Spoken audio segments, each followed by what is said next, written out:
All right. Hello. Everybody, thank you so much for joining us today. It is Wednesday. It is September 29th. We have a very distinguished guest joining us today. A brother who I got to meet for the very first time at the Sheet Trucking Expo a few weeks ago. This brother had a lot of energy, and he definitely got a lot of game. So I'd like to go ahead and welcome to the stage, Brother Patel. Can you please introduce yourself? Hey, how you doing, man? I want to start off by thanking you, bro, for having me on your platform. Definitely appreciate it. Just a little background about me. I started my career about 10 years ago as an auto transport broker, and about 6 years ago, I started my own brokerage, Yellow Brick Transport. From there, I got into the dispatch and the carrier side and quickly learned that drivers want to become carriers and carriers want to become brokers and so forth. So just, organically, it was helping them out, something I always enjoyed doing, and grew the dispatch company to what it's at now. We have our brokerage, which, is doing phenomenal. And then now we mentor students. We have our academy. So just everything and anything auto transport is what I really started my career in. And now, I'm growing in the same industry, pivoting into different things, looking into possibly cannabis transport, anything logistics and transport related is really what catches my eye. Oh, man, I love to hear that. And that's probably one of the most attractive things to me as well, is the fact that you don't have to be pigeonholed in this industry. There are so many interconnected pieces that you can easily just transition to something else, or you can add something else to, your wheelhouse. So, no, I respect that. And, when it comes down to it, brother, I know who you are. I know that you have a very tight operation, but I would like to go ahead and get to some of the basics. If you could, would you say that this year you've already, grossed seven figures in sales from your brokerage? Yeah, this year we have. Actually, the first year I opened, my first 12 months, we broke seven figures in gross sales on the broker side. And ever since then, we've been growing. Don't get fooled. Gross sales are not what anybody takes home as an owner, partner, whatever. It's just your gross total sales. But we have definitely broke it. And we got lucky. I started with two guys and myself, and, we broke $1 million in sales our first year. But we also were experienced, right? We worked for about 2 to 3 years each before, I went out and ventured and opened my own brokerage. So definitely, was experienced, whereas, a lot of people now start new. So you shouldn't have expectations of, doing millions right off the bat. If it happens, great. I mean, that's the goal, right? And it very well can happen. But it just depends. It's all about experience. This whole game is about experience and, being able to pivot when you need to pivot. Oh, no, definitely. I respect that. And I love the fact that you said that you had to highlight the fact that you were not a novice to this when you went out and you went to spread your wings. I kind of feel that same exact way as a dispatcher. I felt blessed that I was, I had gotten that information like on the job. I was working for a corporation doing it for a few years before I even knew I could do it for myself, So I think that education piece is perfect. And I also think that's why you're here right now. Now, can you tell us, how did you get into this industry yourself? I think that's a great story. How did you get into the industry? Definitely. Great question. Real random. So I went to college, growing up, I had my parents were in this country, first generation, didn't know much about how society and life works in America. So like most, immigrants, they just believed in education. And unfortunately, that wasn't, something that I really loved and was good at. So, with that being said, I finished my college career with a finance degree, wanting to work at a hedge fund or a finance brokerage, right? I live literally 8 minutes away from New York City. So it's like the finance capital. So I went out, I applied for a bunch of jobs. Either they were, super entry level that, didn't even make sense, or I just kept getting rejected. So my dad had a little newspaper store up by where we lived in North Jersey. So what I did was I used to help him out just to kind of kill time during the afternoon. I got super depressed and just like, shit, what's next for me? I mean, I'm 20 something years old. I'm done with school, and they say once you finish school, you're supposed to get a $50,000-$60,000 job at minimum, and that's not happening for me. So, a guy walked in the store. I was behind the register, and he saw me on my computer a couple of days in a row, and he just said to me, he goes, "Hey, it seems like you know how to use a computer and you're always on the phone." He's like, "My license just got suspended. I live across the street." He's like, "Would you be interested in, taking me to work? I'll give you $20 a day and I'll pay for your lunch." And he's like, "I work for a trucking company. I work for an auto transport brokerage." So when he said the word brokerage, it kind of rung a bell. And I was like, "Yeah, definitely, I said, "Would you mind if I came inside and sat next to you and watched what you do?" So he had no problem with that. And I did that for about 2 weeks and kind of got to know everybody there. And the owner asked me if I want to take a shot at it because I used to help him, because I used to sit next to him. And then from there, that summer, I was anywhere between top salesman or top 3 salesmen pretty much consistently throughout the summer. And then from there, I jumped to another brokerage because the guy was giving me a sign-on bonus. So where I was originally, they started, in the whole broker world, a lot of people open up, close shop, make a couple 100,000, close shop, and burn that MC and DOT. It's very common. A lot of people out of country, what they do is they have their cousins and brothers and sisters or whatever it is that are never going to really open up a business here or live here, but they have a green card and they'll get an MC and a DOT, open shop, and bam, burn a bunch of customers. And pretty much, essentially, it's fraud, right? So I saw that the first guy I was working for was going down that path. So I jumped ship, went with another guy about 30 minutes away from where I live. He was also an auto transport broker doing the same thing. Worked with him and as well as my neighbor. We both went together. And then from there, my neighbor, we used to run across issues where these guys don't want to pay on time or this and that. It was always an issue. So my neighbor just told me, he's like, "Look," he's like, "me and my wife, we have been doing this for a long time. If you open up, we'll work for you. So it's just not you, So he kind of kept planting that in my head. And I went out of country for a wedding, came back and ran into an issue with the guy I was working for. And he tried to cut my percentage, right? So I was getting paid 50% of what I bring in at the time. So he tried to cut it to 40% and kind of just tried to get over on me. So that didn't really leave a good taste in my mouth. I felt like I was, going backwards. So at that point, I just, talked to my wife. I had some money saved up to get it, her a ring and get engaged to her. She told me, just go ahead, take the money, start your brokerage. And, if you do well, just get me double the size of a ring. If not, then, just get she's like, get me anything and just, we're going to get engaged anyways. And, opened up, and just right off the bat, we started pumping away because it's lead based, right? So anyone can get in as an auto transport broker, and as long as they know what to do and navigate through the CRM and the load board and whatnot, you can start making money your first day in business. You don't have to go out and find clients, right? They actually come to you. So that's a huge benefit, and that's what I really liked about it. I knew that the first day I opened up, as long as I had leads coming into my system, which we buy for $1.50, boom, I can start closing deals and bringing money in, right? So that's what really attracted me, and that's how I got started. And from there, the rest was history. I kept growing. I got on the dispatching side, I got on the carrier side, and now I'm in the education space. Yes, sir. Hey, man, it seems like you have, well, it's not seems, I know you have a wealth of knowledge in this industry. I did want to ask you, when you say that you're buying leads, is it like only one company that you're purchasing these leads from, or are there multiple companies? Like, how does that work?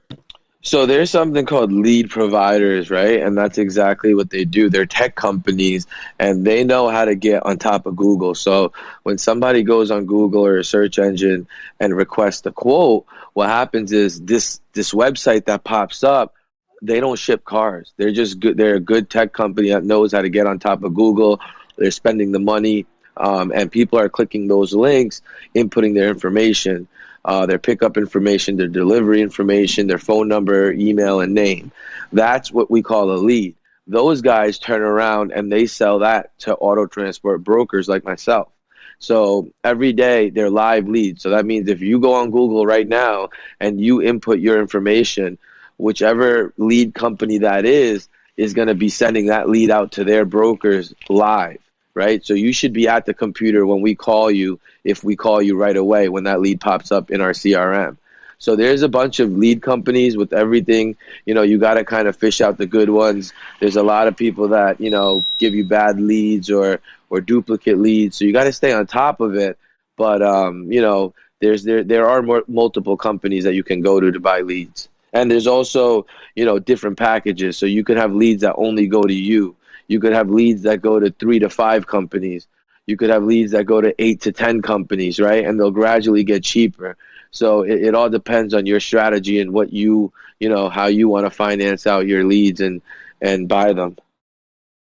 Okay, cool. Thank you for that. And it's $1.50 for all of these companies, or would you say that some of these search engine optimizers are, more professional and that they're selling them for $2.50? So it just depends. The majority of the lead companies, they're gonna sell the leads that go to anywhere between 8 and 10 companies. Those leads are gonna be $1.50, maybe $1.25, maybe $1.65, something in that range.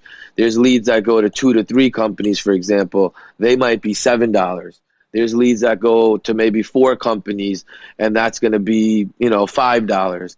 And then there's exclusive leads, which means, that lead only goes to one broker, so you have no competition, and that lead will be $10 Wow. or up or down maybe a couple cents.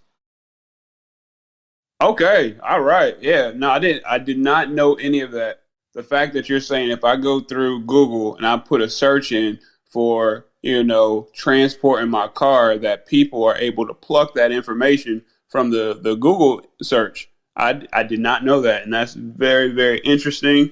That's a part of business that I'm new to. So thank you so much for putting me on game. Would you say that it's easier to come in as a carrier, like having the equipment, a dispatcher who is just dispatching, or a broker? What's the easiest way to get into auto transport brokering and auto transport? And not to say that any of those are easy. Right. No, that makes sense. That's a great question because a lot of people nowadays hear about dispatch companies, right? The only issue is in the auto transport world, you really don't have dispatch companies that exist standalone, dispatch companies that strictly dispatch autos, right?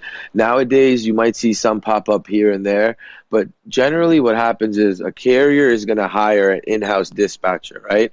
Or there's going to be a carrier that's an owner operator that's consistently calling a certain broker over and over again for loads, and that owner operator can't handle booking loads and doing the jobs efficiently, where they're hitting their 30, 35,000 or 40,000, whatever their gross goal is for the month. So now what I've learned is, and this is how I've kind of done it, and this is exactly what my process was step by step. I started as a broker, right? It's the least amount of money in. Like I just told you, you can buy leads and start making money immediately, right? Because you have a lot of people that are shipping cars one time. It's not like freight where you're going after the manufacturers and the factories and the shipping companies, right? You have that in auto transport. You have the manufacturers like Tesla, BMW, Ford, and so forth. You have auctions that, single individuals with small dealerships, they buy cars from, they're going to use you, and you're going to find those guys in the leads. And then you have, that individual that's going to college or is relocating for a job, they're going to request the lead, right? So what that allows you to do is that allows you to start generating money right away because you have a chance to service that one person that just needs to ship a car once, right? So it's not such a long, tedious process of getting set up, this, that, and the third. It's pretty straightforward and quick. So me being a broker, as I was brokering, I always spoke to carriers because they call you for jobs, right? And I would notice that these carriers would sound real tired, or, they're calling in on a load that's supposed to be $1,200 that we have posted for $800. So immediately we're already expecting that carrier to call us and ask for at least 1,000, 1,100 at minimum. But when they say, okay, we'll take it for 800, you know, a light bulb goes out of my head that this guy's desperate. So I start having a conversation with him, and I quickly find out that he's dispatching and driving the truck and trying to, you know, grow his business and his name, his reviews, and so forth. And that's when we come in, and that's when we tell him, look, you know, you're calling us for loads. We're brokers. This is what we do. We're always in front of the computer. What we could do is we can start dispatching for you, right? We can make sure that we get you more money than you're making now. So if you're grossing $15,000 a month, if we come in and dispatch for you, we're going to bring you up to $30,000 a month. So essentially, whether I charge 10 or 15%, I'm paying myself, and you're making more money at the end of the day. And not only that, you're doing one less job, so you can focus on operating that equipment and getting these cars safely from point A to point B, right? So when they hear that, they start scratching their head, and they're like, well, you know, 15% of 30,000 is 4,500. But when you explain to them that they're only bringing in 15,000 right now, and after all their expenses are paid, they're taking home maybe 10 grand, 9 grand, right?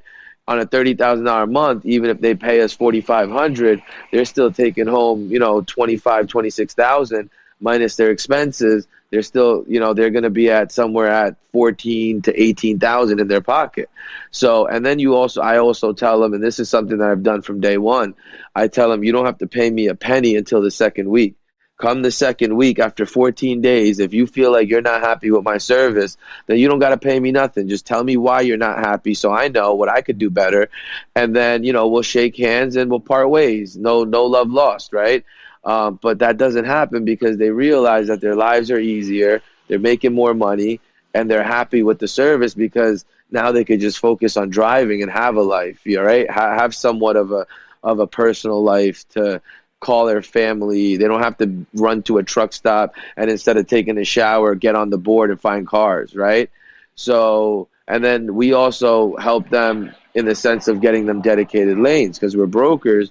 You know, we do work for Tesla, right? So we can put them on that. You know, we may have customers that, you know, pay more than the general, you know, rate that the load's going for. We can cherry pick those loads and put them on our dispatchers' trucks, right? So they usually like the service, and then they realize that in auto transport, a good load is going to stay on the board for about 30 seconds, right? Because you got guys like us that have algorithms set up where that load that falls under the filters that we set up is going to come to our email, our phone, any system that we have set up. So, you know, we're going to be able to call that broker ASAP opposed to, you know, some owner-operator that's operating and driving a truck, right? So he's going to get stuck getting all the loads that nobody else wants. So when they realize that, it really helps, and it makes our job easier to close them as a client and continue to keep working for them. Man, that's a gentleman's move. You say, hey, come on, and I will dispatch you for 2 weeks after I'm putting in the work for 2 weeks. If you don't like my services, you know, let's just bygones be bygones. You have a great life. But you say that never comes to that. It never awesome. The only time it comes to that is when carriers are not able to pick up these loads that we get them, and no matter who the dispatcher is at that time, they're just not able to work at that fast pace that we're trying to get it at, because when we're dispatching them, right, we're trying to hit those top numbers. If the market, you know, average is 30,000 a month for a 7-car hauler, our goals are 35, right? So in order to hit those numbers, you're always rolling. These wheels are always rolling. You can't just sit there and take day after day off and, you know, say that there's something that came up and I got to go home every week when you're supposed to be on the road, and then these loads don't get picked up and dropped off. So then it not only makes us look bad, but they don't hit the numbers they want to hit. And at that point, that's when we'll kind of just say, hey, look, we're not able to get you where we need to get you because of X, Y, and Z. So it just may be better if we just, you know, end this relationship here and kind of just revisit it whenever the time is right, if it is down the road. Right. That's a perfect response. When it comes down to it, I'm a dispatcher as well. I dispatch box trucks, semis, and all that kind of good stuff. And I know that California, just because they have, more strict regulations than any other state. It's kind of like, I know that I'm not going to send anybody to California because the average mom and pop shop, they don't have those regulations unless they're based out of that area. Do you kind of steer clear of California? And if so, how does that affect, all the high profile folks that live there that would be interested in, your services? I'm going to be honest with you. We encourage our carriers to go into California because, there's a lot of good loads and good work that comes out of California. And when you're hauling cars, you generally are going to, be up to code, and you're going to have pretty good equipment because a lot of these manufacturers aren't going to let you show up at their dealerships or their manufacturer facility with a raggedy truck or an old truck. So I definitely encourage them, to tell you the truth, to go to Cali because, look, for them it's easier and better, and for us it's easier and better. If you're slinging a truck from New Jersey to California opposed to New Jersey to Florida, that's less trucks. I mean, that's less cars that driver or that owner operator has to touch, right? That's less exposure to risk because, you're unloading and loading these cars yourself, right? You're not backing up to a loading dock. Majority of damages happen when you're loading and unloading these cars. So what we tell them is you're going to make more money, you're going to touch less cars. So essentially you're going to spend more time on the road driving from one side of the country to the other side instead of consistently dropping off cars and picking up cars, dropping off cars and picking up cars, right? Exposing yourself to risk. That's more labor for them. Now, if they want to do that and they have to stay local to where their house is or their family is, no problem. There's drivers like that. We try to work something out where we still try to get them to go over the road, but we'll just run them through their house, right? And now let's look at it from a dispatcher's perspective, right? We make money on the gross amount that a truck brings in. So it's beneficial and more efficient for us as a dispatcher to dispatch less cars or less loads for more money, right? That's less work, less brokers, less problems, less getting chewed up on the phone at 2 a.m. You get what I'm saying? So it's a win-win for both sides. Now, do all the carriers and drivers and owner-operators want to do that? No, they don't, right? But then we'll run them to Phoenix, right? We'll run them to Texas. I mean, we'll figure something out where, they don't have to consistently unload and load cars every day because that's the tedious part. That's the part that exposes you to risk. That's the part that wears these drivers out. And usually the problems happen, right? When you're going door to door in these tight streets or these auctions, the car's not what it's supposed to be. The car's not there. It's full with stuff. Like it's just less people you have to deal with all in all for the same amount or more money, right? Yeah, no doubt, brother. No doubt about that. And when it comes to it, you did mention something about the, just the cleanliness and the condition of the equipment. Would you say that, there's this thing in the trucking industry where they say, hey, we want trailers that are 10 years or newer. And that's contrary to what my brother Delmar is going to say, because Delmar out here flipping these trailers that are a little bit older. But would you say when it comes to transporting vehicles, you do have to have a trailer that's 10 years or newer? So you don't have to, right? There's multiple strategies that you can enter this industry. And so there's guys that we work with that strictly like doing auction cars. They like doing IAI. They like doing Copart. These cars generally get forklifted on your truck. Most of the time they're wrecked or they're not operating. So you don't have to worry about damages or this or that. And then on the delivery, they usually have a forklift as well, because these guys that are buying from auctions, they usually have a forklift because they're buying cars that are not running most of the time. So there's carriers that, prefer that. There's drivers, owner operators that prefer that because it's less work for them and they can have a raggedy trailer because that's the kind of work that they're hauling.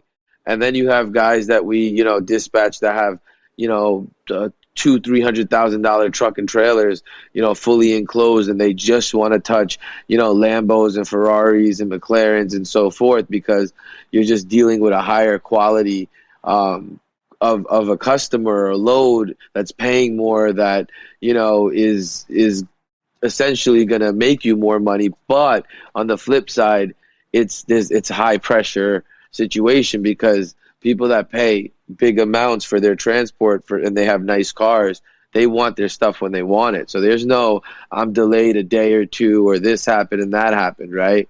They're going to chew you up. So there's a lot of commitment on that side, and you really have to, take some accountability there. But I mean, it just all depends on what you want to do, how you want to enter the industry, right? Agreed. Look, how many brokers or dispatchers or all of the above, because you do all the things, do you have working for you right now? I'm basically trying to back in to say, how many vehicles do you feel like you're moving or helping get moved every week or every month? So to date, since March of 2016, I believe we're at 160 something thousand, if I'm not wrong. Because when you get these, Jesus. My bad. I now wasn't expecting that many. that could be full loads, that could be single loads.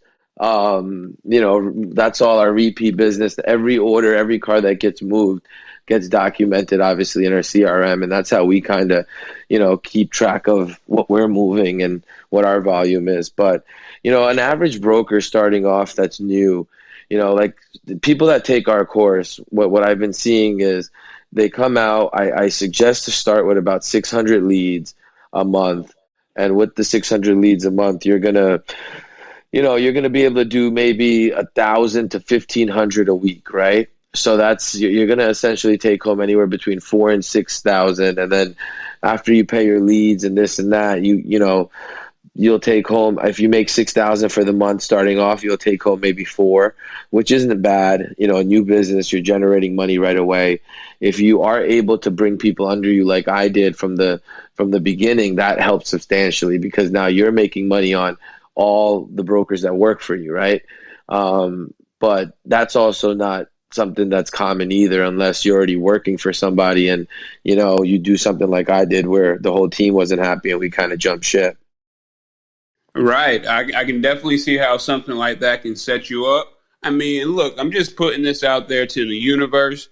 I am looking for qualified dispatchers to add to my team because, just like you said, Akash, it's much easier to grow your business when you already have other folks who are knowledgeable, who's also working towards that same goal, that same purpose. So I just wanted to go ahead and put that out there in the universe.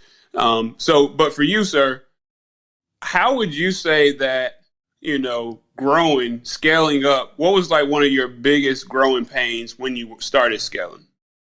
So my biggest issue I had, which I just got over maybe in the last 2 years, was being able to let go of what I was doing on a day-to-day basis, the trucks and the customers that I was servicing, that I was, living off of. That was my bread and butter, whether any of my brokers make, close a single sale or not.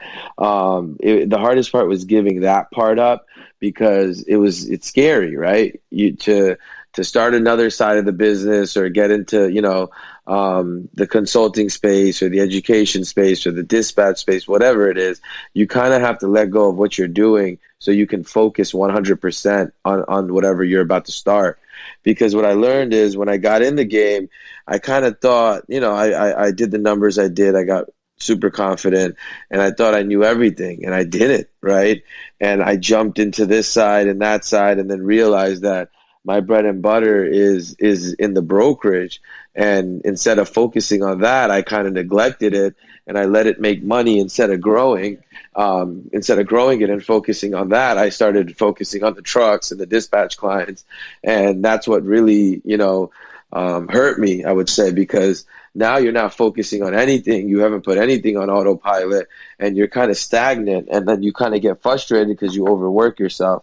So what I suggest is, whatever side you start with, master that. Definitely, take your time. From there, move on to the next one. But when you move on to the next side, make sure you have somebody that takes over all your duties and also is able to grow that sector of your business, right? So it shouldn't just be a broker that takes over my customers and services them. It should be a broker that's able to hire, fire, grow the business, push the other guys, everything that I would do, and then, go and jump to the next, side, whether it's dispatching or the carrier side, however you decide to, penetrate the market.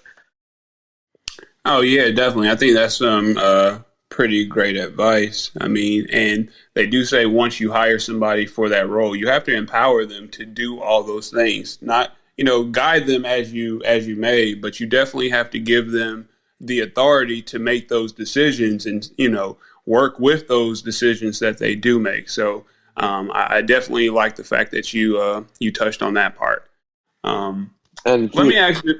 Oh, my bad. Go ahead, brother. No, I was going to add, and keep in mind that, what you're looking for and what you need isn't going to come in the door right away, right? You're going to go through quite a few people until you find that person that you feel comfortable with, and that's okay. That there's nothing wrong with that, right? If it was that easy, then no one would be here listening. Everybody would be making millions of dollars, right? So Right. there's an element of patience which you got to learn as a business owner, and until you learn that element of patience, it's going to be very, very hard and stressful on your mind and your body, your family, the whole nine. So, just come into the industry or any industry, whether it's auto transport or it's, real estate or stock market, whatever it is, come into that industry as an entrepreneur with the intentions of things not working out when you want them to, but they will work out at some point, and that goal will get met if you believe, work hard, and manifest that this is what the outcome is going to be. So don't focus on the ride to the goal. Just focus on the goal and let that ride kind of manifest and fold out on its own. I agree. They say the destination can only be as sweet as the journey, or the journey is only as sweet as the destination. One of those two. But it's basically saying you got to enjoy that. You got to enjoy where you're at in the process and not rush to get to that next level. So no, I agree with that 100%, brother. When it comes to you and the way that you were able to build your company, what did patience do for you? Like, how did you have to actually take a step back and say, "Hey, let me sit this here for a second," versus trying to rush? How did that play out for your company? I mean, there was plenty of times where, 99.9% of people would have just shut down because, at some point as a business owner, you're going to hit obstacles, right? So one of my biggest issues was when I started was I didn't understand these merchant accounts properly. And, in auto transport as a broker, majority of your payments are coming in via credit card, right? So the ability to process credit cards is very essential and key to your business. So what happened was I had one merchant provider, the underwriter, the sales agent that wrote that account up for me at that merchant provider company put me as a limo company, right? So what happened was he got his commission because that was the only way to get my application approved is what he thought. So that's what he did. And I wasn't aware of that. So, a couple months goes by, I think sometime around Labor Day, which was like 6 months after I opened, my money stops hitting my account, right? You had 2-day deposits or next day deposits. So whatever you charge today should be in the bank tomorrow. And that stopped. So I waited 2-3 days. I called them and they told me that my account is under an audit and a review. And they'll let me know what happens, but continue to keep processing. As long as you're not doing anything wrong, the review will go well and we'll release the money to you. So I kept processing for another 2 weeks. They come back to me and tell me that I was listed as a limo company and they shut me down. And at that point I had I want to say 30,000 or something like that of transactions that they were holding. And they gave me two options. Either they hold the money for 6 months and then they release it to me if there's no disputes on it, or I can manually refund each and every one of those transactions and then collect that money from that client another way. Well, I was new to it. No one was, helping me, or no one told me that you should have two merchant providers for this reason, because when that audit happened, you should have stopped processing with them, and you should have started processing with your backup merchant, and your money never would have stopped. If it did stop, it's a matter of what, a week or 5 days of funds that they're holding, opposed to a whole month, right? So so I learned, quickly that I'm pretty much crippled at this point. I have no way to process a credit card. I can't let them hold on to the money for 6 months. I just was beyond frustrated with them. I didn't even want that to happen. So what I had to do was I had to refund every customer. A lot of these cars got moved. I called them up. I made up all kinds of stories and told them what happened and this and that. Sent them a PayPal invoice because that was the only other form of payment at the time that I was able to use. This was before Cash App and Zelle and all that. So that was the only other form of payment I was able to take at the time. And, some of them paid, some of them didn't. And, we moved on. And I would say about 99% of people would have stopped right there because I was in the hole, right? I was accruing debt. There was no money coming in. I kept paying my guys because you can't not pay them. And then this money's kind of lost. 6 months into the game, you really can't afford to take $30,000-$40,000 hit like that and recover from it. And the fact that somebody somebody else did something to benefit themselves and kind of put you in a tough spot, you weren't even aware of it. It just leaves a bitter taste in your mouth, right? So that was the first time where, I was ready to give up. I was kind of fed up with the industry, and I'm like, this is something I don't want to do. And then I chopped through it, kept moving forward, and got through it. Second time was when my top sales, so the two guys that I started with stole from me when my grandpa passed, right? I wasn't around for like 2 weeks. They got into the wrong things. They started doing drugs that I wasn't aware of, and they, they were in a dark place in life. And, I trusted them. My team's solid, right? We have a very tight, solid team that works together. So, so they stole from me, and all kinds of crazy stuff happened. I got letters from, lawsuits and this and that because they used their email address, which was a yellow brick email address, hooked it up to their Zelle account, had customers Zelle them the whole amount. And then when drivers were getting there delivering cars looking for payments, the customer would just say, we paid the broker, and it all kind of came back on me. So I let both of them go. And then my other sales guy who was right behind them that I had billed for 3 years, I took him straight out the halfway house and learned, that's a whole nother thing that we'll talk about. Felons and incarcerated people that come out are some of my strongest employees at this time and always have been. So there was another brother I took out. I took him under my wing, and, he was doing well. So these two guys left, and 2 weeks later he found a job at a, servicing pools or something, and wanted to give that a shot. So he left. He essentially, he eventually came back, but he had left. So now I lost my top three guys, right? So now it's just me. I go from not brokering to on a day-to-day basis to, taking over all these customers, and I'm back in the, boiler room just going at it. And, that was another time in my life where I was just like, if this is how rocky and unstable it's going to be, then I don't know if I want to keep doing this. But I chopped through it, and I kept going forward, and I'm, now I'm here. I am where I am, and, I'm the happiest thing the thing that I'm most happy about is that I didn't give up at those times, because, the fruit of the labor paid off after, right? It doesn't pay off at the time.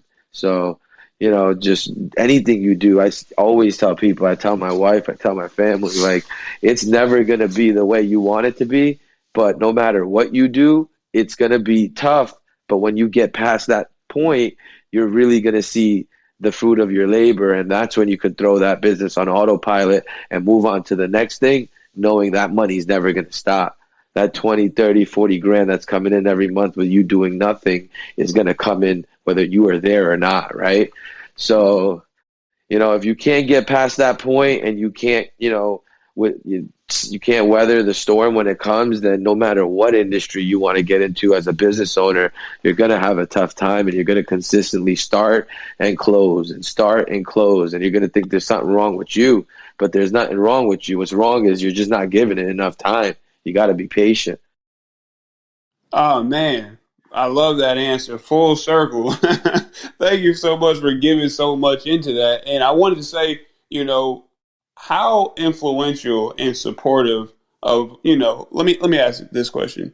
Do you feel as though you are able to lean on your partner in that time? You and I, we've had a conversation prior to this about, just the role that our wives play in our lives. Do you feel as though you are able to, lean on that support system during that time?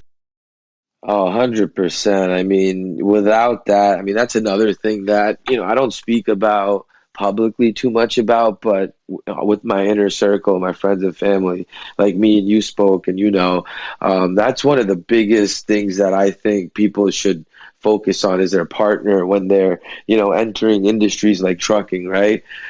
Because there's going to be days, I mean, there's days where weeks where I haven't, come home till after she's sleeping. There's so many times where I had to take her money that she's making and pump it into my business with the hopes that we'll get that plus more back, right? There's a lot of stress. I mean, as a broker, your phone's consistently ringing, whether you're on an anniversary dinner, you're spending time with your wife, whatever it is. When that phone rings, it rings, right? If you don't answer that phone, that's a couple $100 that you don't make. And as a business owner, when you're first starting a business, you kind of need every dollar you can get, right? And the way I look at it is, if all I got to do is pick up this phone call and take 10 minutes out of my day to do it, to get, a couple $100 to add on to my numbers for the week or the day, then I'm going to do it. But not a lot of people are okay with that, right? So at first it was a little bumpy until she kind of started understanding the business. She took the time out and figured out how this works and why I have to pick up these calls. And, it's been very, very huge on my life. When, like I told you, my business wouldn't have been started if it wasn't for her, because I saved like 25 grand to buy her a ring, and she told me to use that to start my business, right? So it's a big factor in all this. Your partner is really, whether you know it or not, or you want to believe it or not, your partner will play a big role in all this, because if they're consistently pulling you down at home and making your life harder, it's going to be hard for you to focus that energy that you need to focus on your business, right? Or you're just going to come home drained, and that person is just going to bring you down even more, where you're going to hit your breaking point and you're not going to want to do it, right? Because as business owners, a lot of us are doing this for our family, right? We're busting our butt. We're grinding day in and day out for those behind us. And, obviously ourselves, but mainly for those behind us, because after you're in business for a couple of years, you will realize that you got enough money for yourself, you're good. But you're going to do that extra for your kids and your brothers and sisters and so forth, right? Because where we come from, a lot of us, we don't have generational wealth, right? We don't have trust funds. So it's just, it plays a very big part in my life, at least.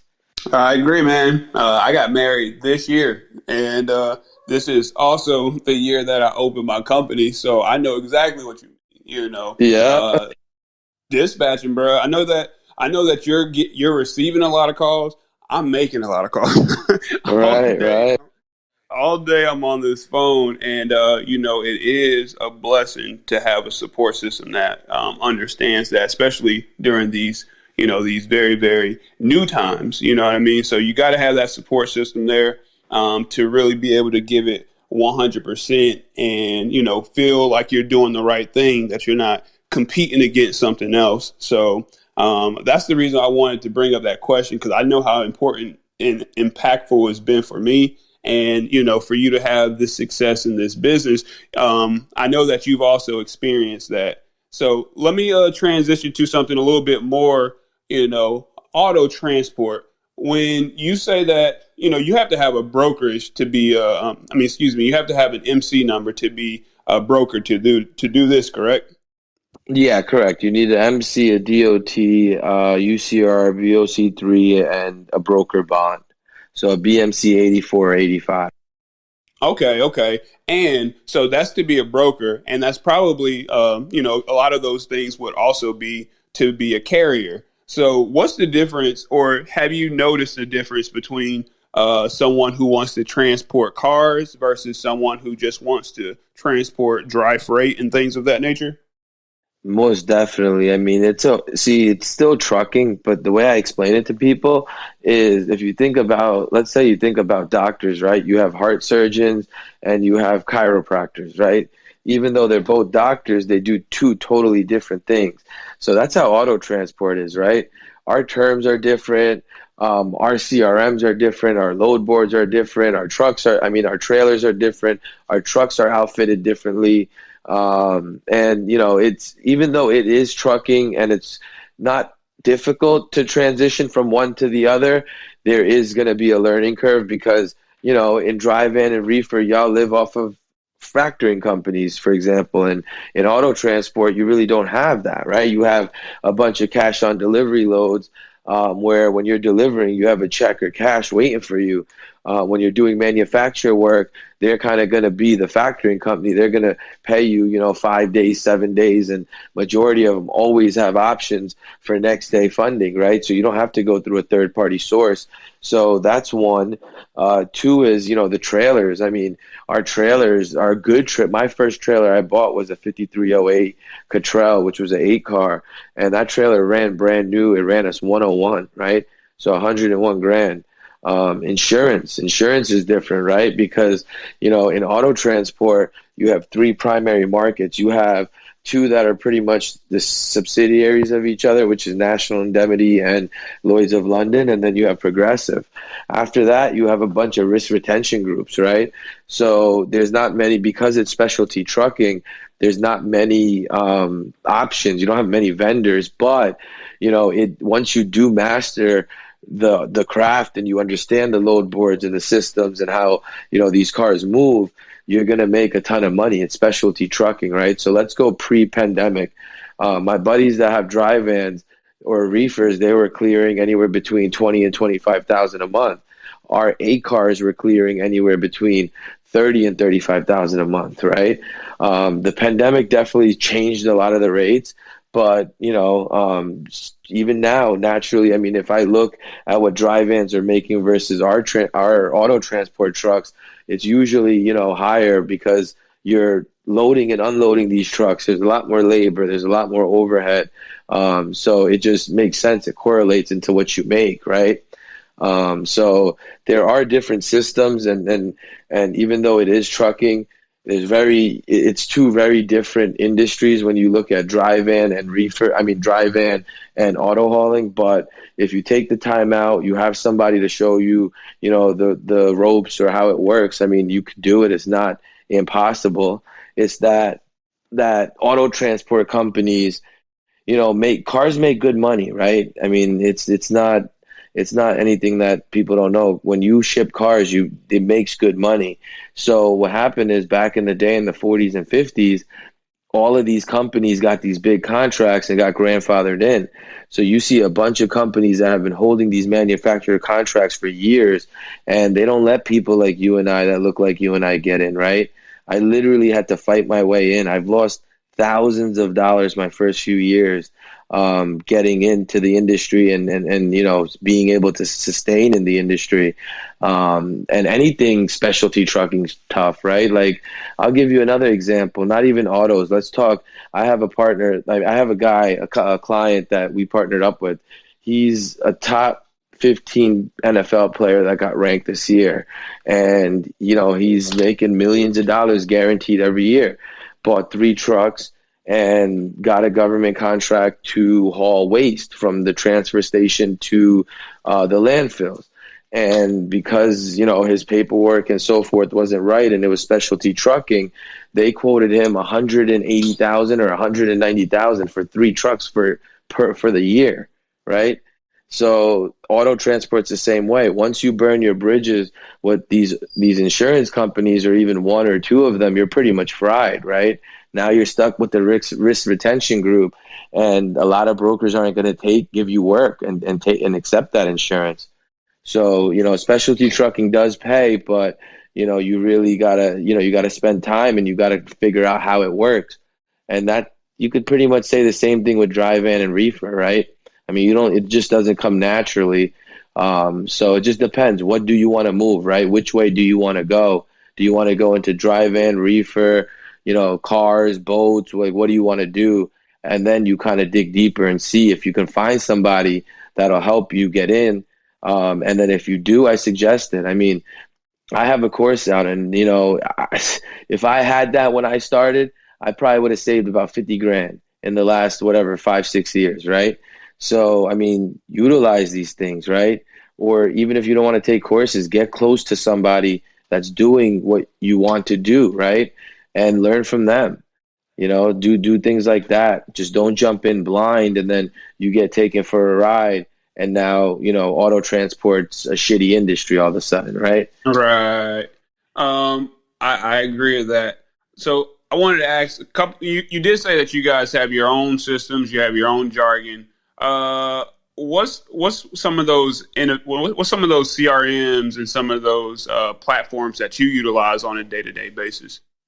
So the load board we use is Central Dispatch. That's the pretty much the general, like, I guess the DAT load board for dry van. That's the go-to load board where, everything from a person going to college that a broker posts a car for all the way up to, manufacturer work will go on this load board. So that's the go-to load board. There's also smaller load boards, which, individual brokers are now releasing and creating. You have, Metrogistics, you have One Dispatch, but all of those loads, Carvana has their own board. All of those loads are generally going to be on Central Dispatch as well. And then our CRM is JTracker. So a company, DealerTrack, owns both Central Dispatch and JTracker. So it's super cool because the lead comes in straight to your JTracker where you can quote it. From there, you can follow up with those clients as many times as you need to with automated emails by pushing a few buttons. From there, you can post loads, which, you push a button and it posts straight onto the load board without rewriting the order or any of that. And then from there, when a carrier does call you on that load and you're ready to dispatch it, you can dispatch it right from that CRM to their central dispatch account, there meaning the carriers. And it's all pretty much automated and set up for you. There's drop-down menus where you can just send out your receipts and your dispatch sheets and all of that. So it's really easy to use. Your leads come in there. It is a little outdated, but I mean, it is what it is. Eventually, hopefully, they'll upgrade it a little bit. But I mean, that's primarily the two systems that majority of companies use. They'll use JTracker for the CRM as a broker, and brokers and carriers will have a central dispatch account. Okay, Brett, appreciate that.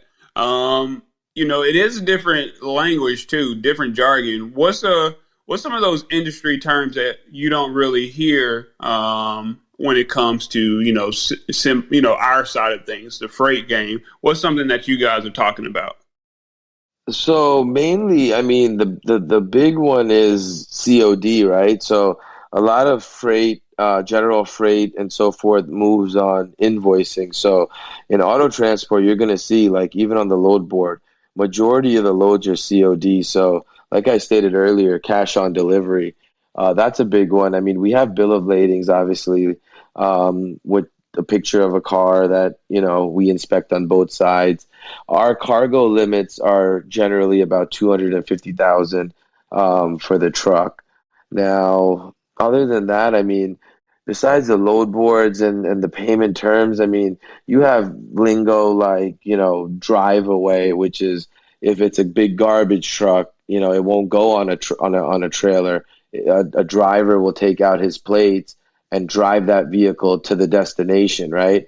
You have open and enclosed, exactly what it sounds like, open truck, where you see on the highway with those 10 cars hanging in the front and the back. And then you have enclosed trucks, which are, they're like a first class ticket. They're closed trucks. The car doesn't see daylight. They have, they generally have wood floors, and they're going to transport high end cars. So then you have stuff like in-op, right? So a lot of auctions, when you're dealing with auctions, you're going to ask these brokers if the cars are in-op, are they inoperable? Because that changes the game. You can't just take 8 cars and drive them on in the order that you get them. You can't just drive them onto the truck, right? It's like a jigsaw puzzle, right? Because the weight has to be distributed properly for you to get through these scales legally. So some of the cars have to be driven on, some of them have to be backed up, depending on where the engine is, where the weight is, to hit height. All of these, a lot of the nicer trailers and the newer trailers, the top decks are independent, so you're able to, move these cars vertically and horizontally just to, hit weight and whatnot. So, there's a lot of similarities. And then there's obviously terms that, are used specific, right? So I feel like that's majority of them that I can think of off the top of my head. Oh no, that's great, brother. That's definitely a lot of information right there. And so now we're talking about your course.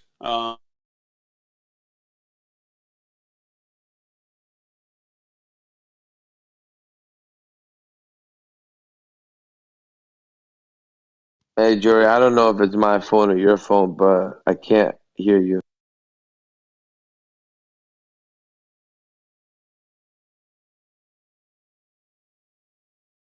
That was my phone, brother. Can you hear me now? Yeah, you're back. You're back.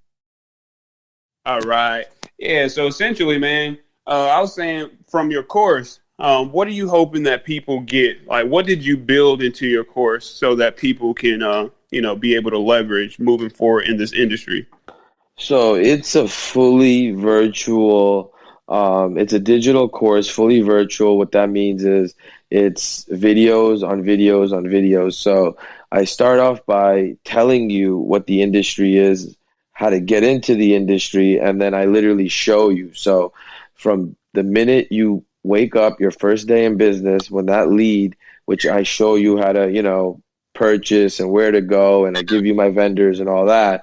Once you get to that point where your first day is here, you wake up in the morning and bam, you open your J tracker. Now you should know from start to finish exactly what you should be doing with that lead, from quoting it to following up, what to say, how to sell it, how to post. I do screen shares. I have a whole chapter module on J tracker and how to use it.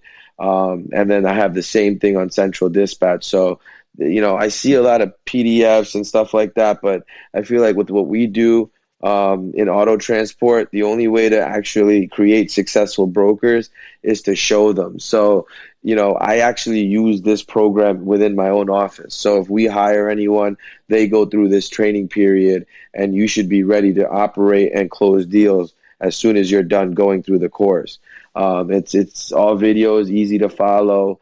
I've attached all the documents that need to be attached, so there should be no reason why you can't take this course, turn around, open your brokerage up, and start making money your first week in business, right? And then we go even further.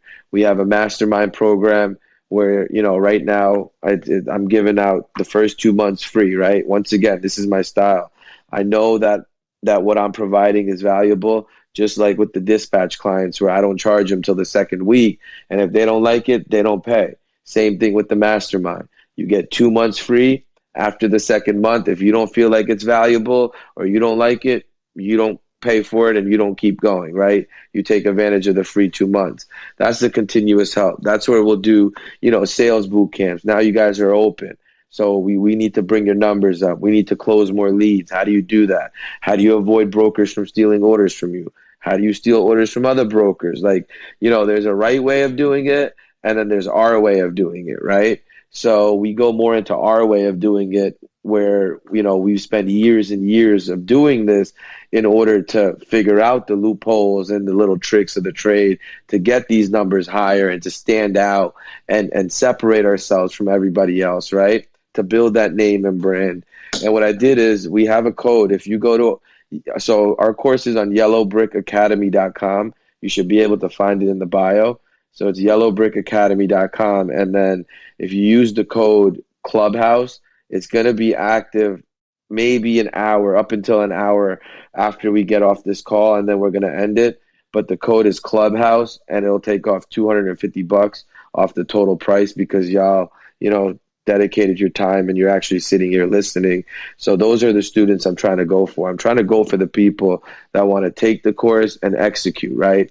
We want to build brokerages. I'm sick of going to these conferences and there's, one or two auto transport vendors or companies. So we're trying to build a solid community so we can take 100, 200 trucks and show up to a manufacturer and say, hey, we're ready, right? We can handle this work. There's no reason why you can't give it to us. Right. And look, just so everybody in the audience also knows, Yellow Brick is in the audience right here on where folks followed by the speakers. Okay, essentially, Yellow Brick Academy is what Akash was just talking about. I would say go ahead and follow them, and all of that information that he was discussing about the website is all there. So make sure you just follow that. And there is another part that I was interested in. Do you think that people would be able to benefit from a consultation from you, brother? I mean, definitely. I mean, see, with my consultations, I can go into things that I can't go into in a normal conversation, right?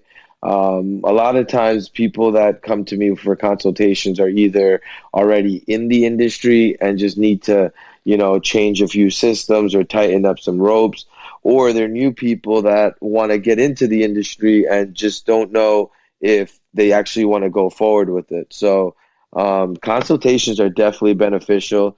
I feel like all of the people that have done consultations with me have been happy. Once again, at the end of it, I asked them, are you happy with it? Did you come here and get what you want, right? Did you get the answers you need? If you didn't, let me know. I'll give this money back to you, right? Like my thing is I don't want your money if you're not getting what you're supposed to get, or if you're not happy with what you get. Now, if I give you what you need and what you ask for and you don't execute on it, that's a whole nother story, right? But if it's somebody that's ready to go, and I see some of my students down here and they'll tell you, I mean, I really go above and beyond for all my peoples, and I do want to, see more auto transport companies, see more people that look like you and I in this game, because, you don't see that too much. Agreed, man. So I think is there anybody in the audience right now that would actually benefit from a consultation? And I'm saying that to say, if you're serious about this opportunity to, really move forward in this industry, there might be an opportunity for you to get that. And I think that, what, Akash, did you say that one person will be able to get that consultation, or, for the free ski, just for listening here tonight? Would it be one person, or are we thinking two? I'll tell you what, we'll do two people. We'll All give two right. people a consultation, and once I speak to them, if I feel like it's somebody that's really going to execute and move forward in trying to build an auto transport company, I will I'll take it further, and there'll be more behind that. Okay. So look, let's just say this. Akash definitely has his Instagram linked to his profile, but specifically, the folks that I want the folks to go ahead and follow Yellow Brick Academy. That same exact profile that I just said is followed by the speakers. It has a yellow background, says Yellow Brick Academy. I'd like for you to go ahead and follow that if you're interested in being one of those folks that can get that consultation. And then I want you to direct message that person on IG, because they have all of that information in their profile right now. Just go ahead and click on Yellow Brick Academy. It'll take you to their Instagram page, and I want the first two people that actually send a message over there should be the people that actually get the consultation.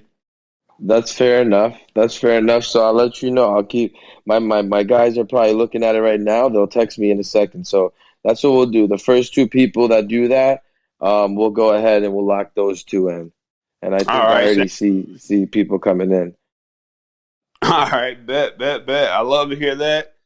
And at this point, I did want to open this stage up for questions. If you did have a question, please go ahead and raise your hand, because Akash, you've been very, very insightful, brother. I just want to say thank you. If there are any questions from people in the audience, please go ahead and start raising your hands.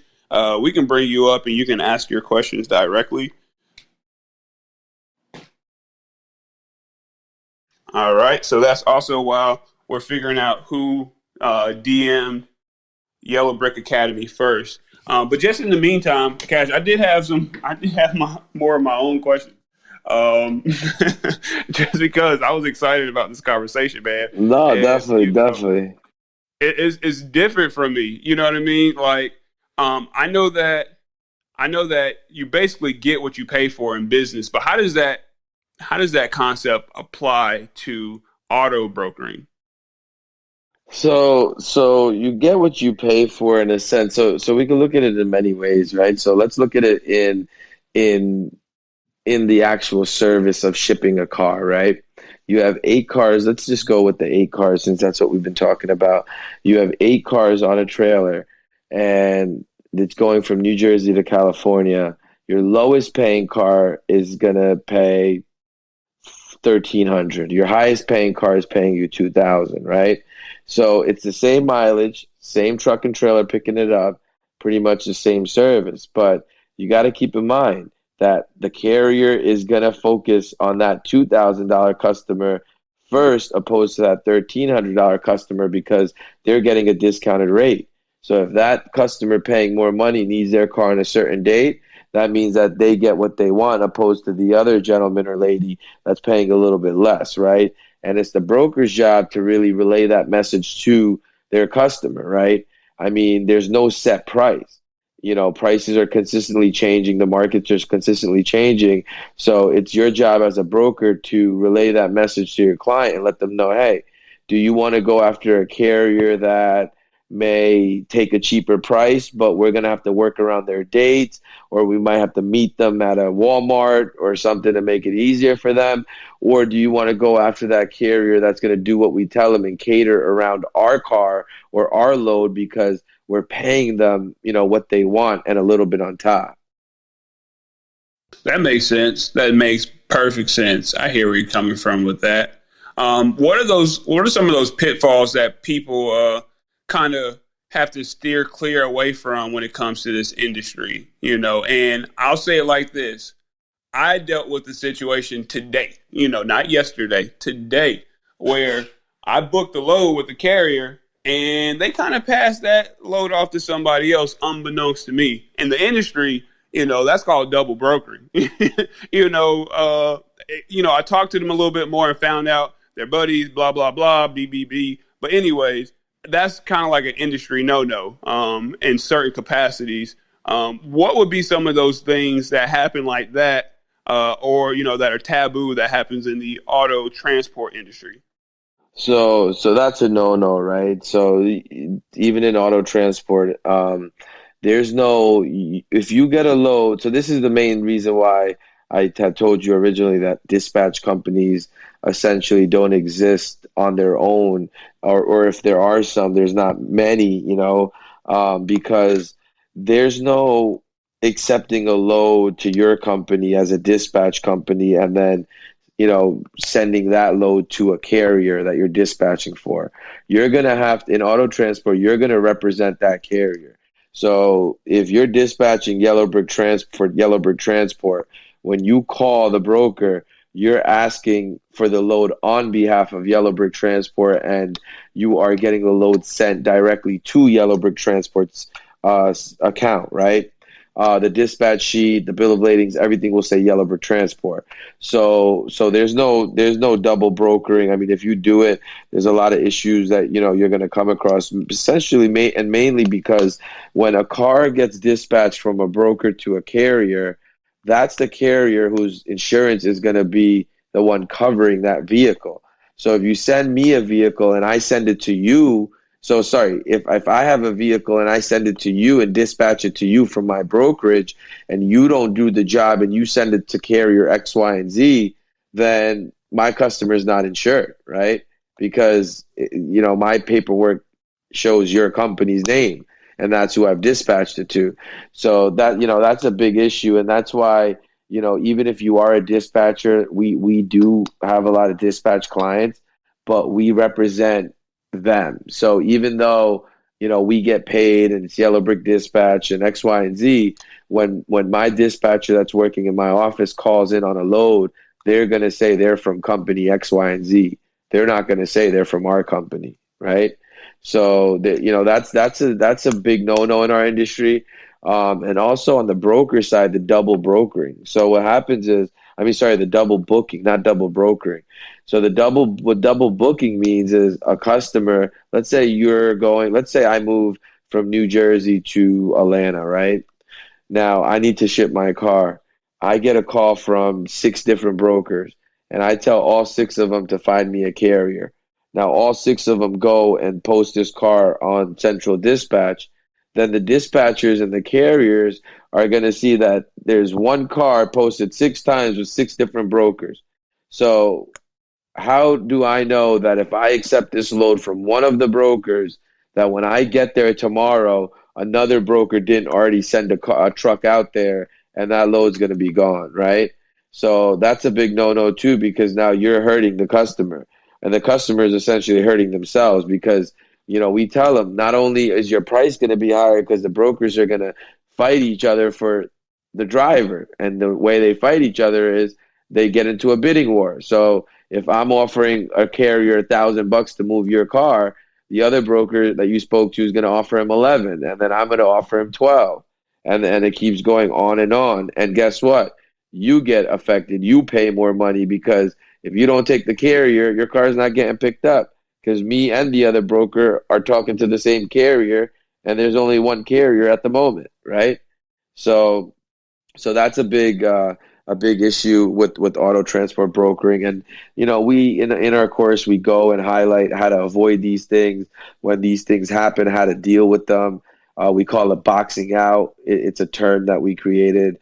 We go over that where you box these other brokers out.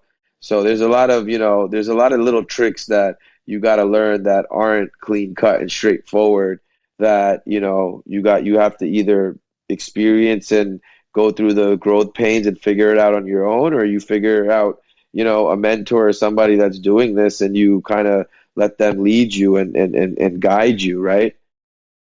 Right. Hey, man. So, oh, my bad. Go ahead. no, you're good. So I did get, just so you know, the 2 people.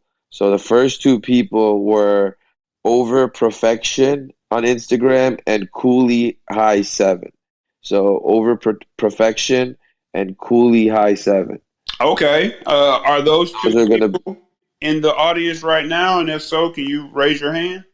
But in the meantime, we did have Miss Ivory join us on stage. Ivory, look, I love to have you on this platform. You always have the most insightful questions. Can you please ask some of the questions that you had going? Because Akash, you don't know. She's been sending me questions, bro. That's perfectly fine. Let's take some. Hey, Akash, how you doing? How you doing? Good. Thank you. Yourself? Oh man, I'm still working. I'm ready for the glass of wine that nobody will let me have yet. Amen. But I'll get to it eventually. Yeah, I was sending Jory questions because I was afraid that like you would say something and I had to step off because I'm still making sure that drivers are where they need to be. I do dispatching myself, and we just have, people everywhere. So I'm just trying to make sure everybody is where they need to be for the evening. So if I missed the answer to this question, I apologize. I heard you give information on the best load boards. You said Central Dispatch, Metro Logistics, Carvana, and J Tracker. Is that correct? Yeah, J Tracker is going to be a CRM for the brokers. The load boards are going to be Central Dispatch. That's the main one. The company Montway has Ship.Cars. You have UShip that people use, but I really don't recommend that too much. You have, Metrogistics, which is a broker. They put their loads on there. You have Carvana, who puts their loads on their board. But if you just get on Central Dispatch, a lot of these loads are going to be on Central as well. And then, once in a while, you'll see that, you want to keep a lookout on these other load boards as well, because sometimes they'll post those full loads or those loads that they know are going to go quick. They'll post those on their own load board to kind of keep people checking in and keep users, in their application. Okay, that's what's up. Yeah, because I did look, and I looked at the one you said don't recommend, and I'm right there with you. I don't like it at all. It doesn't make sense as far as the percentage that they take. But we did look into Central Dispatch because I do have some. We do have some flatbed hotshots that can also do car hauling because they do have the ramps, the proper ramps. So I have one gentleman who specifically wants to get into car hauling, and but right now he only has a 30-foot trailer. Do you suggest? And he's looking to upgrade. That 30-foot trailer right now can do well until he can get an actual car hauling trailer. Right. Is that correct? Right, Okay. right. Yeah, definitely. You say start somewhere. Yeah. There's nothing wrong with that. You can take 1 to 2 cars. You can go locally. He can, I don't know what else he's hauling, but a lot of these auction cars are looking for just that. And if he can just get with the right people, or even if you are guiding him, where he wants to be is the stuff that nobody else can take, because having a 30-foot trailer, you're not really trying to get your, two Honda Accords on there. I mean, you can, but you'll make more money getting that one dually or that one van or that big unit that 8-car haulers and 7-car haulers don't want to take, because it'll take up 2 spots. So that's where you're going to eat well. Like, there's a lot of Ford Transit vans and Sprinter vans and work like that. Yeah, that's what I've been getting for him. I got an ambulance for him. That was pretty cool. And right, that what was it? It was like a vintage fire truck. That was fun. Yeah. But that's something that I know I would never see on a standard car hauler. And also, like you said, the Sprinter van. So we're able to get some things like that. But another question I just want to ask, and Jury, if you already asked this question, let me know. No, I didn't. No, I wanted to save all these questions for you. I knew you were going to come on stage. Oh, you just knew, huh? Oh, yeah. Well, next time I'm going to deny that button. I'm going to hit the not. No, I'm just messing with you. Now, so another thing, as far as auctions, RVs, and boats, do you work with the auction houses? Do you work directly with RV companies, or because like where I'm at here in the Dallas area, we're really close to a lake and we've already moved a couple of boats. So do you work directly with them, or do you only stick with your Teslas? Because I know you big time over there. No, we do. I mean, RVs, I have a vendor that I give all my RVs to, Indiana Transport. They specialize in RVs. I do have a client that buys a ton of campers.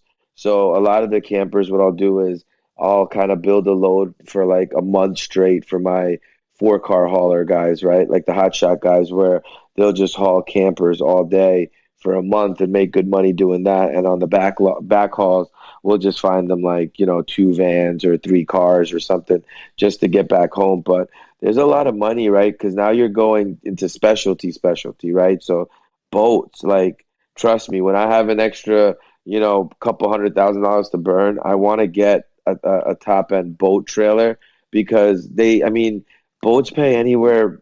I mean, you could get $20,000 to ship a boat from New Jersey to Florida, right? That's a 3-day run at most. Big money, big. I know a kid. I'm going to call him a kid because he started when he was 18. He's probably like 22 right now. He's making millions of dollars a year just hauling boats, and he has 2 trailers and 2 trucks. It's like one of those really cool looking dualies that has a full body, and it kind of matches with the boats, and they're the super boats, the long cigarette boats and whatnot. And he's making millions of dollars hauling boats, because there's not too many guys that do that, right? There's not too many people that can service boats and then service them properly without damaging anything, right? Yeah, Hey, and that's great the question. biggest thing. That's the biggest thing as far as damaging. Knowing how to properly strap vehicles or boats. And our first boat that we took, um, and I'm just gonna put it out there. That's jury knows if it's happened to us, I'm gonna just be upfront. The driver did not secure. I don't even know what that part is called because I don't have a boat. The tarp, not a tarp, the front of the boat where they just, I don't know what it's called. But he didn't secure it properly and it broke off. And so, that was a big pay. Just to go 250 miles, that was $1,100 ticket. But by the time we did the repairs, he ended up owing. And so, Right. it's probably like I told him, I said, the funny thing is that particular driver has a similar boat of his own. And I was like, if you have a boat, you knew that would have flew. Why you didn't? He's like, I didn't think about it. I said, well, now you're going to think about it when you pay about it. Right. Right, right. And he's like, well, you didn't think about it. First of all, I don't have a boat. I don't do water. My hair is cute for a reason. So, with that being said, just properly knowing how to secure those items is very important because these are very costly items too that you really don't want to hit your insurance, right?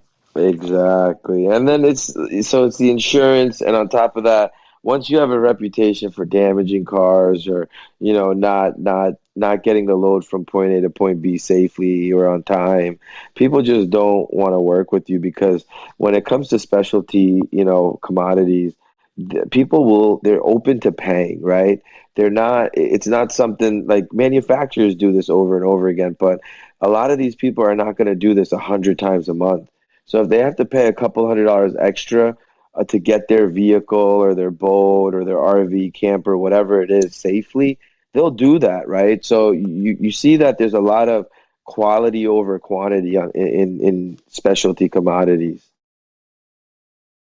Yeah, and I noticed that too, is how you handle the situation because it's so funny the way that we handled it, owned up to it, kind of white glove the whole situation. And that particular client, not the broker, but that particular client gave us 4 more customers. Yeah, So it's, yeah. and I'm thinking, I don't want to move no more boats, but, got over our fear and was able to, move 4 more customers. So it's how you handle it as well. If you do make a mistake, you got to own up to it. And then plus, we paid for the repairs. So, he was more than happy, because we owned up to it. So yeah, you're right. And that's something that he said. He's only moved that boat twice, once when he bought it and once now that he's moving. He paid top dollar for it. And he was expecting, top dollar service. And he said, out of nothing else, the customer service was top dollar.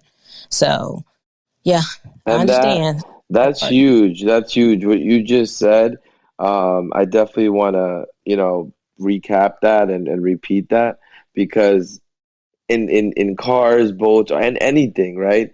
Damage, there's an element of risk. Things are going to get damaged, right? So when that time comes, how does this broker or this carrier or this dispatcher, whatever it is, how are they handling it? Did they get me compensated? Did they answer my calls? Did I get that customer service? Right? Because once again, they know that if they're shipping boats and cars, week after week, month after month, they might get a dent. They might get a cracked windshield. I mean, these are things that are going to eventually happen to everybody, right? But the question is, how was it handled? So, do they feel comfortable referring you to somebody else, knowing that even if it does get damaged, you're going to take care of that client? So that's a big part of this. I mean, customer service is everything, especially as a broker or a dispatcher or even a carrier. I mean, customer service is everything. Like you said, the boat got damaged, but guess what? You still got clients behind that, right? That's what's big. Yeah, I like more money too. So I'll take all the clients. I'll take them.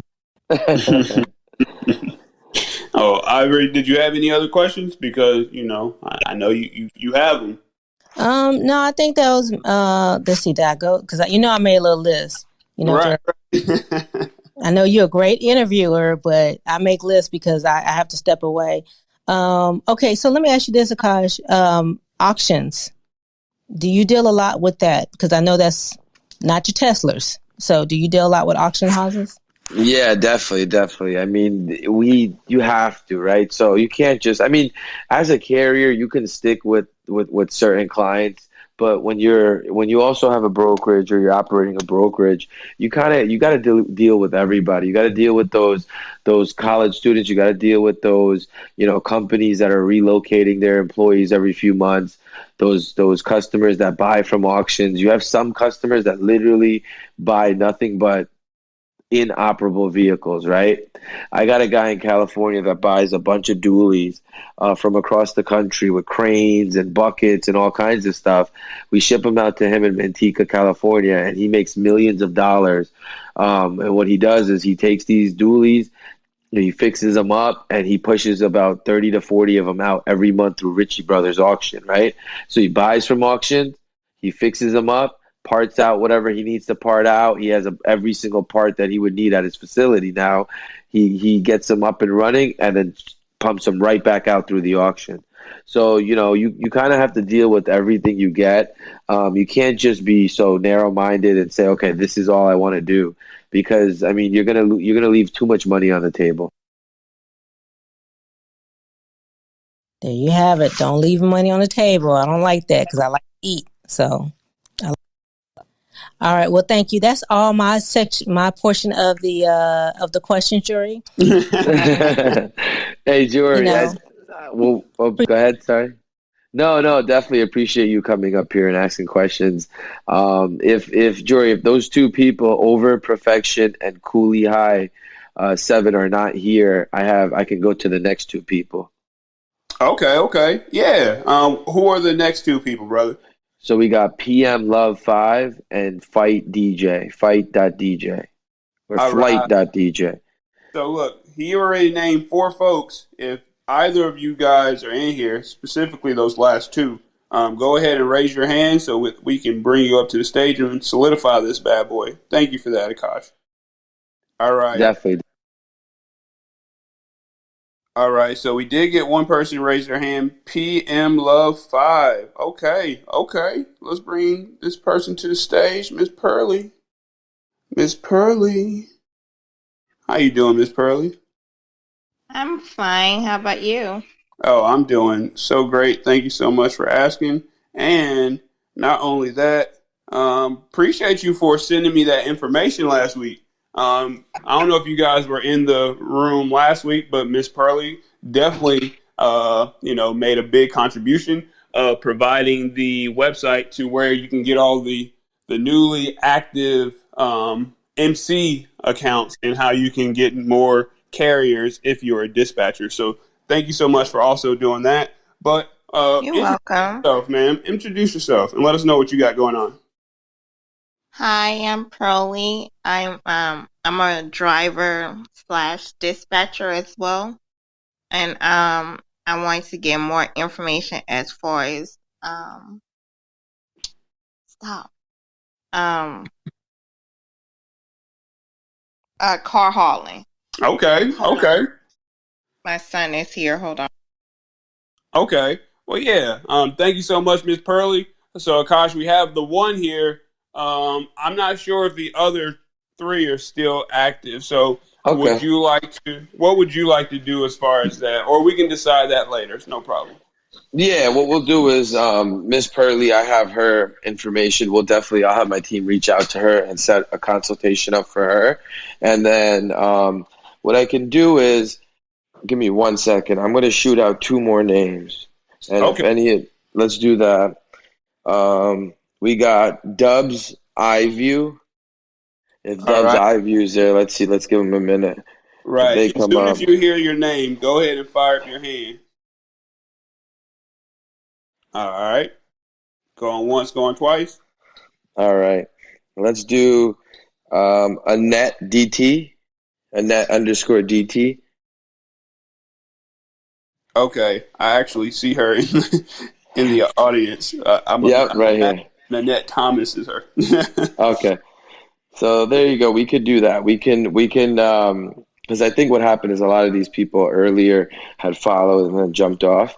Right. So we could do Annette and Miss Pearly. How's that? We'll do consultations for both of them. And then after I speak to them, I'll see, I'll take it further if I feel like, they're a good fit for any of our programs and so forth. Okay, that works perfectly for me, brother. And then we'll actually post the result. If we do that, we'll post the results on our page and so forth. Okay, yeah, that sounds awesome to me.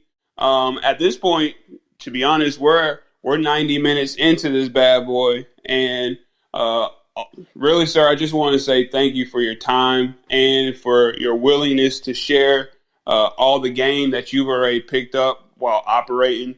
I know that, a lot of these things that you're able to so eloquently speak about now, they came at, very hard, very trying times. Learning that you needed to come up with a term called box out. Like, I know that came with some anguish, but the fact that you were even willing to share that with this audience, I'm just very appreciative, man. Thank you so much. Is there anything that you wanted to leave the folks with tonight?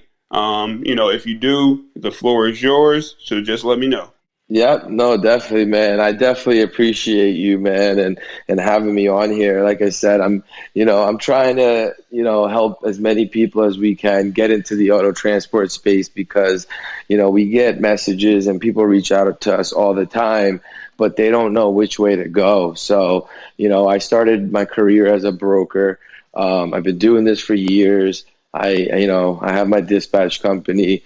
I've had multiple trucks, so I'm fully seasoned in the industry. And if I could give back, and if I could help people that look like you and I get in the industry, guide them, mentor them, whatever it is, that's the goal. Because like I said, I do want to build a community as big as I can in auto transport of our people that can start bouncing loads off of each other, right? We could start placing our students at other students' brokerages if they're not ready. We have brokers and carriers in our Facebook groups that can bounce loads off of each other, right? So we want to kind of build this network and community that a lot of these companies have that were grandfathered in because they're slipping now, right? And when they slip, somebody needs to be there to catch that work. So why not it be us than anybody else, right? Because that structure and that, ambition and drive that was there in back in the 40s and 50s when these companies started, management's very different now, right? That ambition, drive, and motivation is not there anymore. The customers, or the shippers are not happy with the service that they're getting nowadays. So what do? They look for hungry entrepreneurs or hungry people in the industry that can service their needs and that can provide that service that they're looking for. And why not it be us, right? If all we have to do is help people get to that point and start in the industry, then, we can definitely pay it forward and do that. And then from there, we all win, right? We go out and get that, 150, 200 truck deal. And then we all split it and we eat, right? So, I mean, it's anything and everything's possible. It's just a matter of, coming together and collectively we're way more powerful than an individual on their own. So with that being said, my name's Akash Patel. I'm the owner and founder of Yellow Brick Transport, Yellow Brick Academy. If there's anything I can do to help you guys get into the space, definitely, tap in with us on Instagram. My name's yb.akash. Also at Yellow Brick Academy. We do have a broker course in auto transport, broker masterclass that I released. I spent a lot of time and money creating that platform and program for anyone that wants to either work from home or, create a business from, building a brokerage with people in the office underneath them or, somebody that wants to add on to a current operation they have, whether it's a carrier company or a dispatch company or they're doing freight. All of that is possible, and you could always add this onto your current situation to bring revenue in, right? Like I said, these customers come to you. So there's not a lot of industries where you can sit behind a sit behind a computer and have the customers come to you on a daily basis, and you have to provide that customer service to close that deal. A lot of people can do that from home and make 6 figures and 7 figures doing that. It's just that they don't know that it exists, right? I didn't know it existed. You can ask 10 people on when you walk down the street if they know how a car gets shipped, and they'll tell you on a truck, or they'll tell you, I don't know, right? They don't know the process behind it. So that's what we're here for. We're trying to push that. We're trying to create that community. So anything we can do to help, definitely tap in with us. We will leave that code on. If anyone's interested in the course, the broker masterclass, go ahead and go to yellowbrickacademy.com. You can put in the code Clubhouse. I'll leave that open for about another hour before we remove that. So, definitely take advantage of that. And, once again, Jory, I definitely thank you, and I appreciate you having me up here. No doubt, brother. And thank you so much again for sharing your sentiments. I love to be able to have people who are positively affecting this industry share their messages on this platform, and basically just give value to the community that is the Transportation and Logistics Clubhouse. So thank you again, Ivory. Thank you for your question.